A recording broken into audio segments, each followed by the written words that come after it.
And then I felt a little bit bad on the Tom Brady roast about talking about Gisele because she wasn't there. She didn't ask to be there. And one of my jokes like had her getting her ass eaten by her boyfriend. And although that's like her boyfriend, it's a consensual act in the joke. It is a consensual act with her and her boyfriend.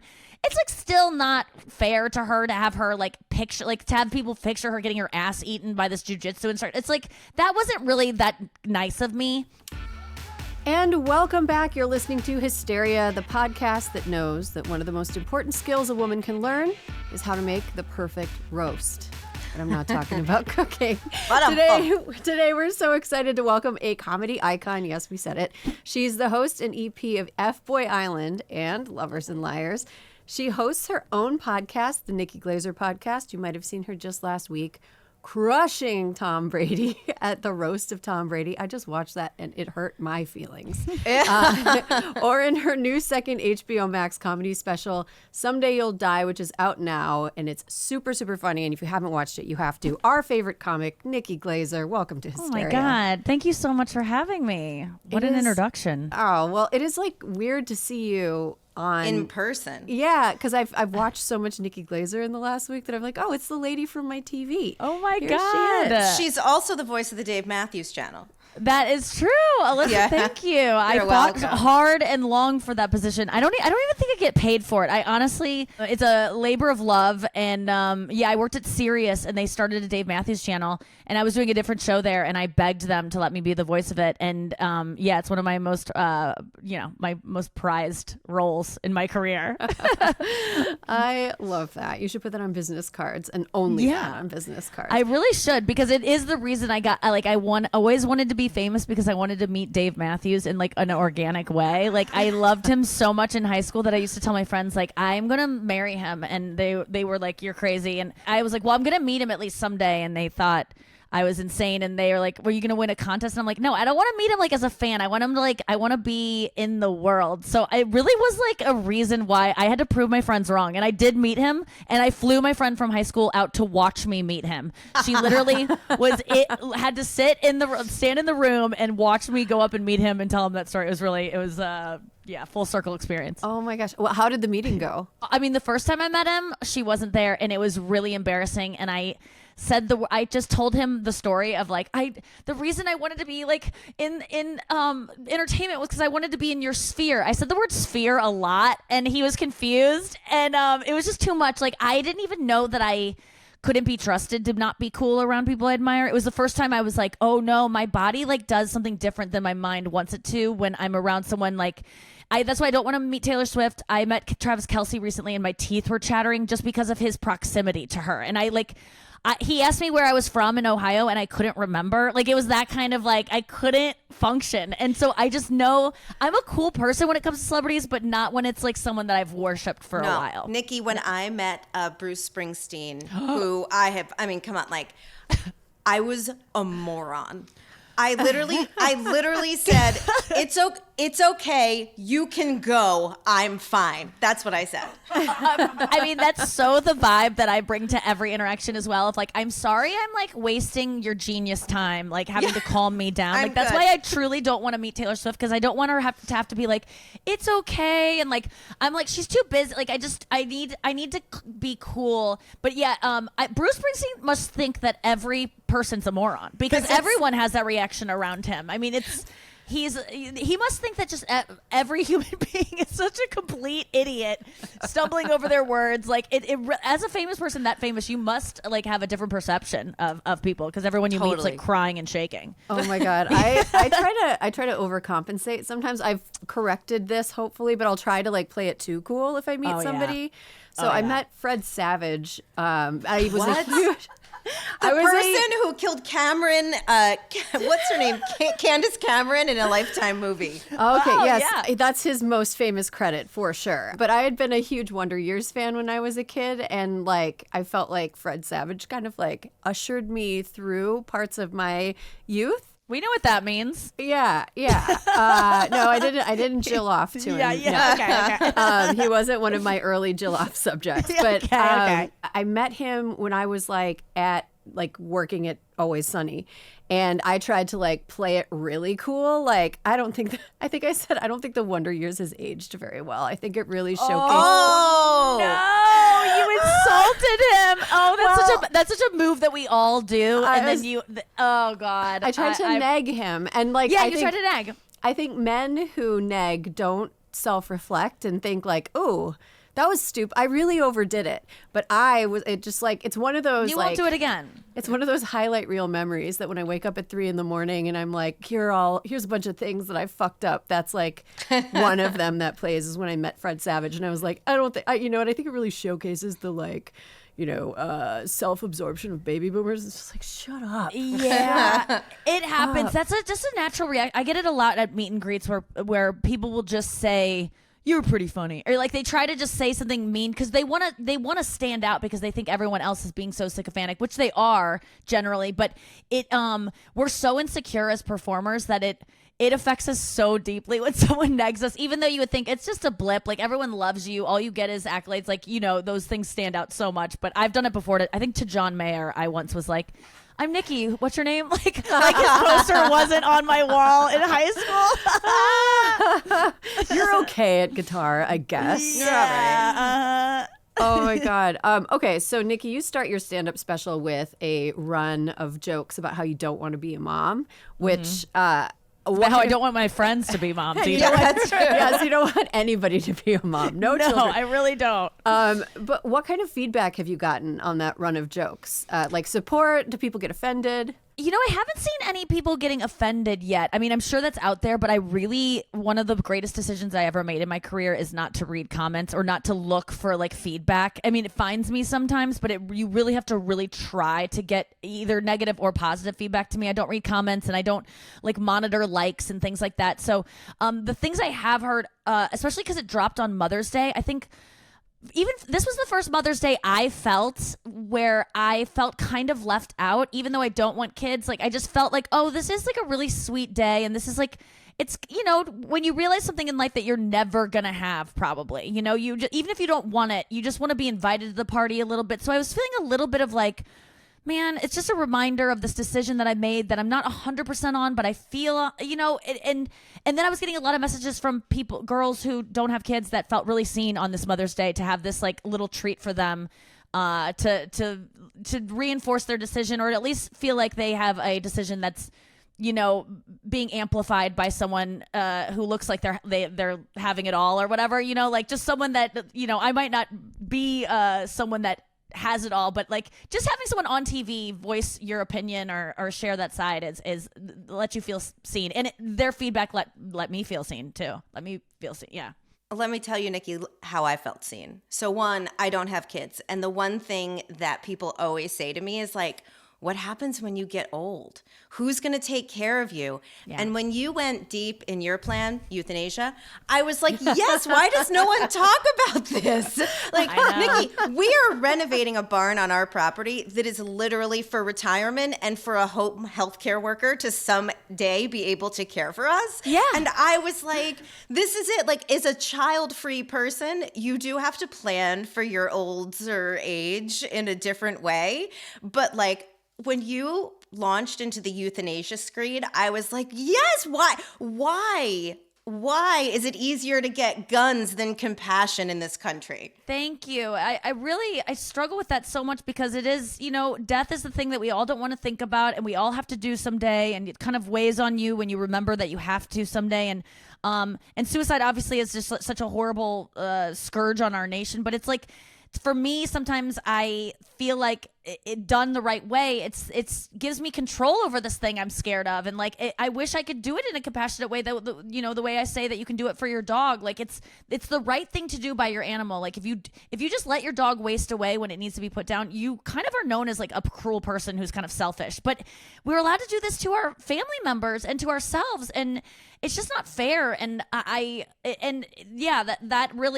does comfort me though, that possibly by the time I get to that age, there will be laws that are passed. Otherwise, I literally will move to Sweden to do it. I've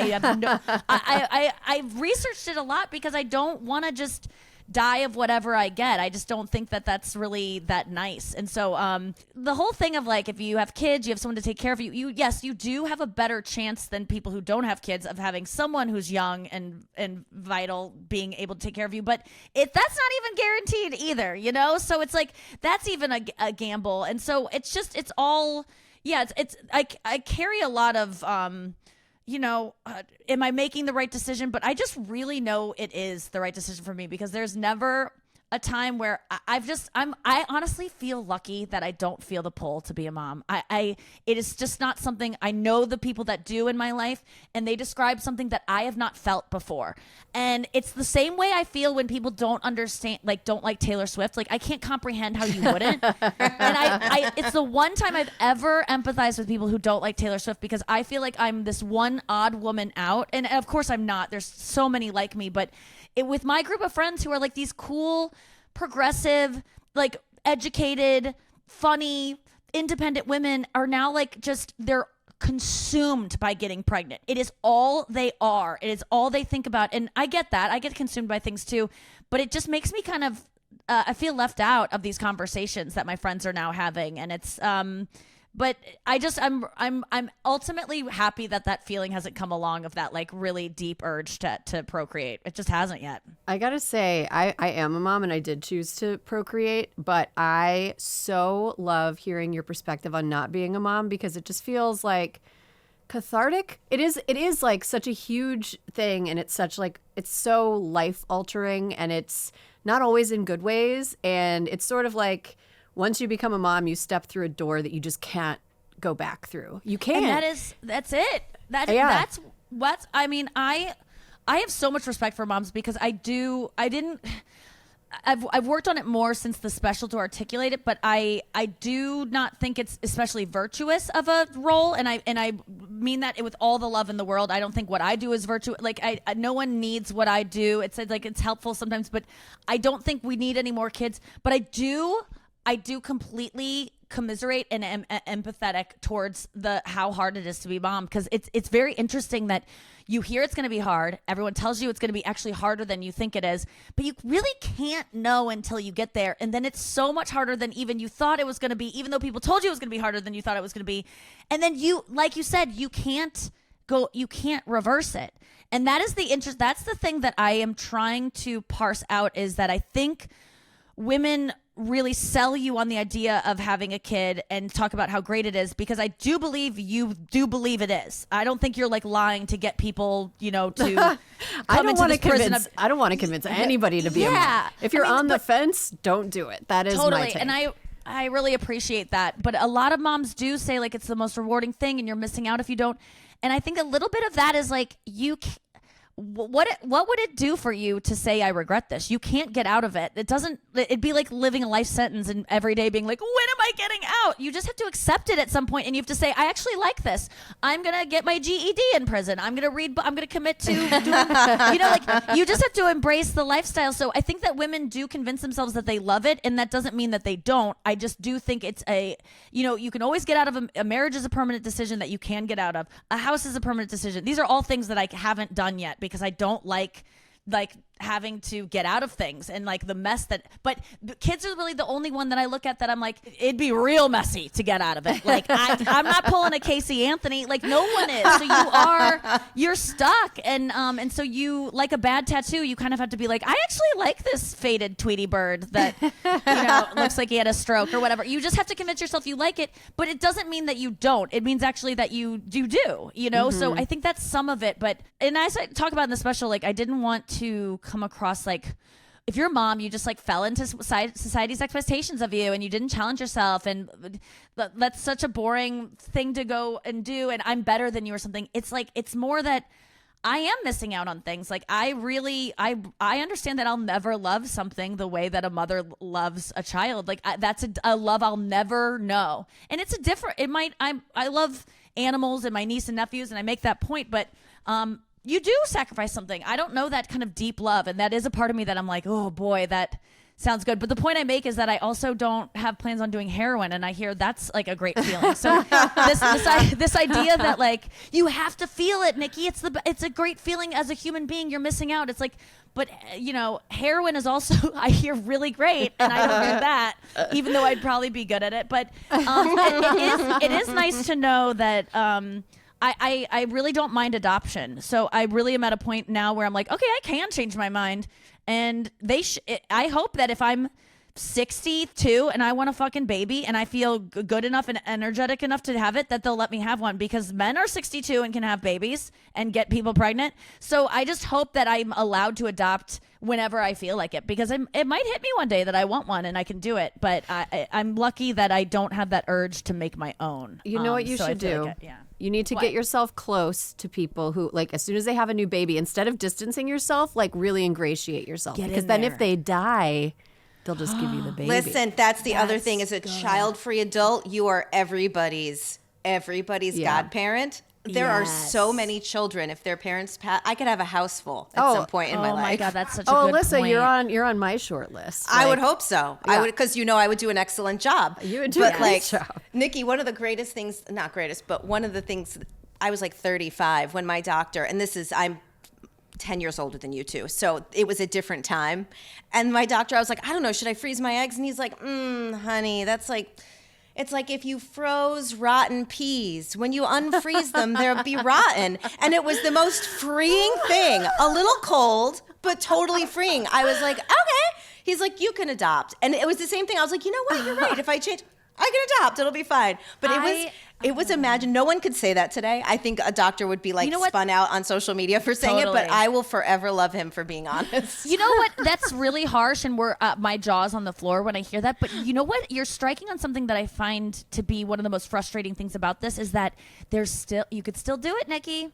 Like you could still freeze your eggs. You're about to be 40, but you might only get one, and it might not test really well. It might be a C-rated egg, but you could still do it. Like, I hate this little window of like, but you could still do it. I kind of want that door to be shut so I can. That's just how say, I felt. He kind of shut my door, and I was like, that's what great. I want. I don't like this, but it's really interesting. Fertility, I feel, even though I don't want to use it, right? It's this thing I'm losing, and I just don't like losing things. I want to be invited to like I said, I want to be invited to the party, even if I don't want to go, right? So I feel like I was trying to track it. I'm like, why is this so frustrating for me that I'm losing this thing? And it's because it's like the first door that closes in your life since maybe access to like the kids menu, like where you're like, as you age, you can't do this anymore. And it's like the first, it's the first time I felt that way of like, I outgrew this thing. And also motherhood is the only way back into the kids menu. Like, so I'm not getting those, half price chicken fingers no matter what now, but it just feels sad to lose something, even if you don't want it. That's what I'm frustrated about. Well, Nikki, I think there's still time for you to have an abortion, for sure. Women over 40 do it all the time. All the time. I mean, it's harder and harder to do now. But yeah, I have enough money to cross state lines and I think whatever you have to do. It can be the new Instagram flex. Like, look at this luxury abortion that I'm having right now. Yeah. I mean, there is a part of me that wants to exercise that right. And I've had conversations with my boyfriend who's like, I would not be okay with an abortion. Like, he's like, I respect a woman's right to choose, but don't tell me if you would ever do that. And I was like, all right, I'll just go on my own. But yeah, I've never had to do it before. But pretty soon I won't even have the. I think it's illegal right now, right? Well, it depends on what state you're in. Isn't it all illegal everywhere? But you just got to go to Vegas and act like you're planning a girls trip alone. God, lie to your employer about getting dental work. It's just it's such a freaking nightmare. It is a freaking nightmare, my God. But let's move on to the topic of gangbangs. Sure, please. So for listeners who haven't watched the special yet, your closing run of jokes is about gangbangs. Have you gotten any feedback from the gangbang community? Not yet. I did this joke at a live show a couple weeks ago, and a guy gave me my card afterwards, and he and his wife have a card for like swingers, and on their card is like them like having sex, And then it's just, that their number to call them and meet up. And I kept that card in my wallet because I think it's so funny. They were just a very pleasant couple that I met and shook hands with and took a picture. And then they gave me that card. I was like, that's your wife's ass. Like, it was it was so crazy. So, no, I haven't had any solicitors yet.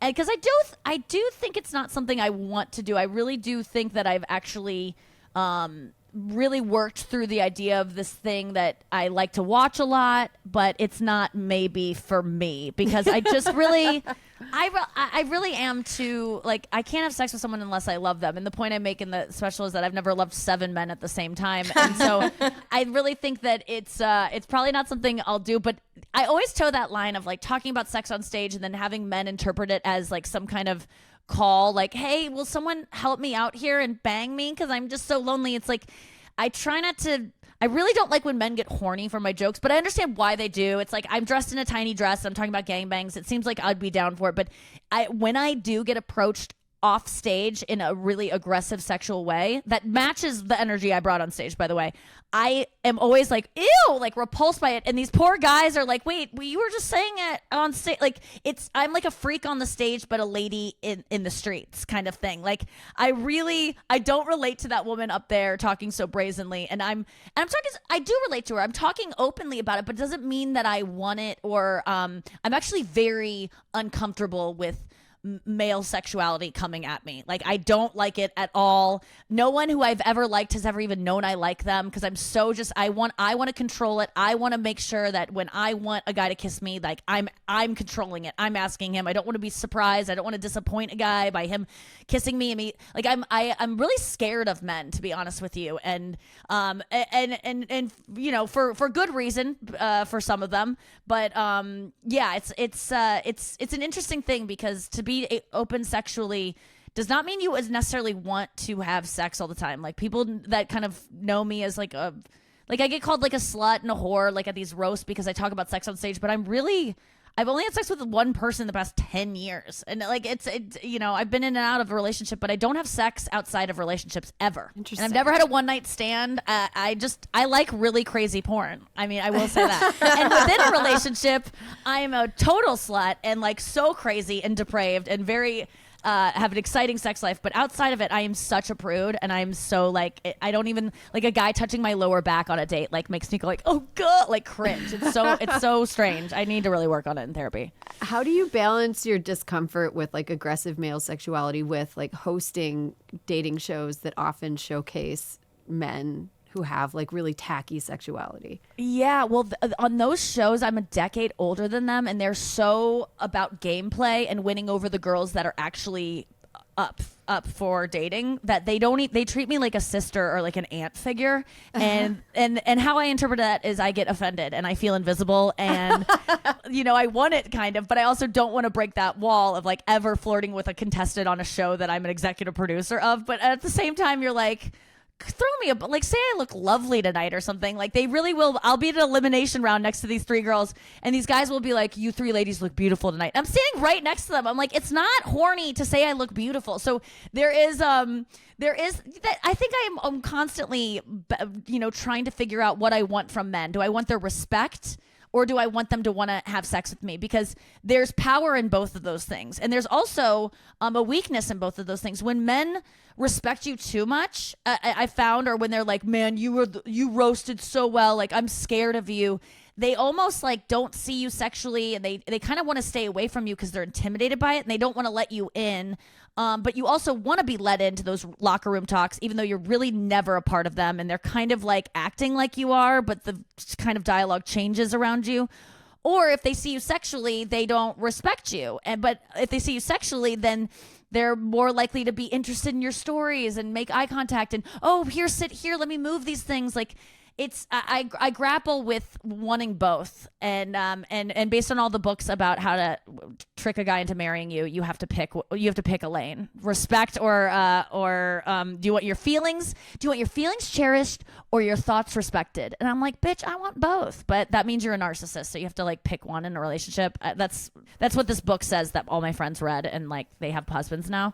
Not that that's what I want, but if anyone is listening and is like, dating's hard and I want a husband, read read the book Getting To I Do, and I swear to God, you will learn how to get a husband. It's not that hard.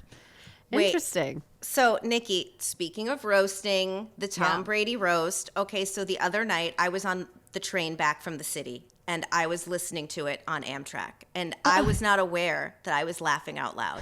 And the woman next to me like snapped her fingers at me, and I was like, oh shit, I'm the asshole. I'm so sorry. And she was like, no, what are you watching? Oh my and I God. told her, and so then she put it on, and she was like, we were both just that's two so middle-aged cool. ladies living our best Hell life. yes. But so you have roasted before. This was Yeah. not your first roast. I grew up and still do watch like the Dean Martin roasts. I used to love when Joan Rivers sat in for Johnny Carson and she and Betty White would just like get into it. Then I feel like for 20 years, people have not really been roasting, and now it's making a comeback. So a couple things. Are there mental hurdles to roasting? Like, who's the first person you ever roasted? Were they there? Like, were you nervous? I think the first one I ever did was Rob Lowe, and yes, they were there, and I had done roast shows before, and I had written for my friends who had done the Comedy Central roast, so I knew I was a good roast joke writer. I had gotten stuff on, the jokes really did well, and I knew it was just a perfect place for me because I like high stakes. I like just word economy, figuring out the perfect, I like just jokes, and they're almost like math problems. So you're like, I gotta figure out a way to make fun of this with mentioning this also. It's just really interesting to me and such satisfying work when you get the right joke. But I think I approached it just like, this is a job and I don't really care about their feelings because they asked for it. And this isn't something new. There's footage out there of brutal roasts that are from the same production company. Watch those. And if you think that you're not going to be in the line of fire like those guys are, you're delusional. And so I don't like roasting people that don't ask for it. So I'm not the kind of comedian you come to see. I think a lot of people come to my shows and they sit front row because they're these like masochistic men who want me to belittle them because it turns them on or whatever. And I just don't do it because I don't really feel like doing it. It's, it's something I have to like sit down and write jokes about. It's not like something that comes naturally to me to just be a mean person. So I only do it when it's asked of me, when I'm being paid to do it, when it is the assignment. And then I feel complete freedom because this is what I was asked to do. I don't really have any guilt about it. The only guilt that I actually feel is when, I'm calling someone, like making fun of their looks in a way that is not complimentary, but their behavior as a person, I kind of feel like that's okay to make fun of. But, and then I felt a little bit bad on the Tom Brady roast about talking about Gisele because she wasn't there. She didn't ask to be there. And one of my jokes like had her getting her ass eaten by her boyfriend. And although that's like her boyfriend, it's a consensual act in the joke. It is a consensual act with her and her boyfriend. It's like still not fair to her to have her like picture, like to have people picture her getting her ass eaten by this jujitsu instructor. It's like, that wasn't really that nice of me. And I will totally say that I will always say that was shitty of me. And I really, I chose to be funnier than compassionate in that moment. But for anyone else that was there and signed up for it, was getting paid to be there, no remorse. It's your what Jeff it's Ross what you're paid to jokes. Your Jeff Oh Ross my jokes were God, the so Jeff funny. Ross. do. Yeah, All it's of it. so many. And that I feel bad about because I know what it's like to be a comedian that's insecure about your looks and to feel like you're not hot enough. And like, although we're comedians and that's like what we base that's why we're famous or have any, like, people know about us is because we're funny. It's not about how we look. We very much value how we look, and we are desperate for people's approval in every way. So when I make fun of comedians, I do know that it stings a little bit harder because we're so much more insecure than the average famous person, I believe. I think, in my experience, models and comedians are the most insecure people that I've met. And so it hurts to call Jeff Ross those things because because I don't feel them. I think he's adorable. I'm not like, I don't really think he's disgusting. Like, and that hurts to me. So this time I've decided, I didn't even decide, it just came out of me naturally to have a little remorse when I was delivering those jokes because, and I felt a little bit bad doing it because it's like, what's the point of you being up here if you're just like gonna undercut everything with like, I'm sorry, I don't mean it. But that is how I felt. Like it actually, I ended up watching it, which I never watched myself, but I saw a clip and I was like, oh, wow, I see myself in that more than anything I've ever done roast-wise, because I was showing the side of myself that is a nice like, I am a nice person. People are always like shocked to find that out, that I'm, a genuinely kind person. But I felt like the response I've been getting from this roast is like people are just so excited for me, and I think it's because they sense that I'm like a nice person, and that came out even though I was saying brutal things, and that means like I feel so good that I was able to convey that. That is important to me still. Yeah, you got to have your cake and eat it too, definitely. Yeah. Who makes you laugh the hardest?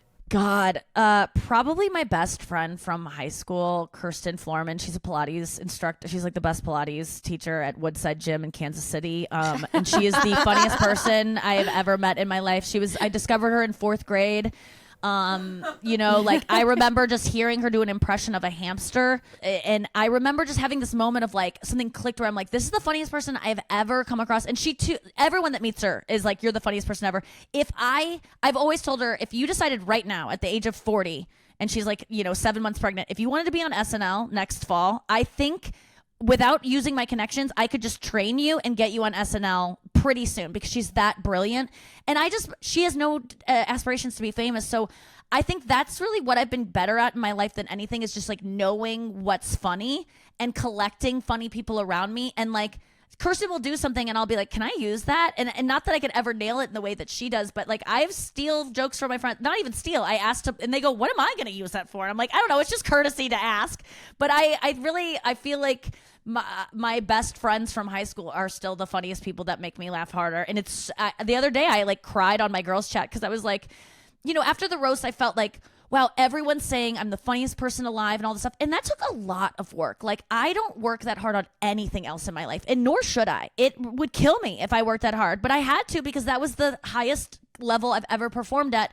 And so I had to kill myself to do it. And so after the roast, I felt like, oh no, all these appearances I have to go do, people are going to expect that level, and I can't deliver that. And I was having this like crisis kind of I am this imposter syndrome thing, and I was on my girls chat crying, being like, and I'm just like not even as fun as Kirsten, who like comes up with stuff all the time. Like I like pointed to some voice memo she left on her, like she was packing up her car, and I'm like, this is funnier than anything I could write. And they're like, Jesus Christ, calm down. Like, but I have those moments all the time where I surround myself with the funniest people. But I would say Kirsten Florman, David Spade, and Rachel Feinstein and Amy Schumer are the 4 naturally funniest people I've ever met in my life. And I do a residency in Vegas with David Spade, which is so fun. We're doing shows this weekend and at the Venetian, and I get to watch his act. And then Rachel Feinstein has a special coming out on Netflix May 21st that everyone has to watch. She's going to be like the next big thing, and it's called Big Guy. And she is one of the best comedians out there. She's so funny. Oh, Nikki Glaser, thank you so much for joining us. Listeners, thank you for having me, guys. Yeah, this was so fun. Nikki's special, Someday You'll Die, is available on Max for streaming. I highly recommend it.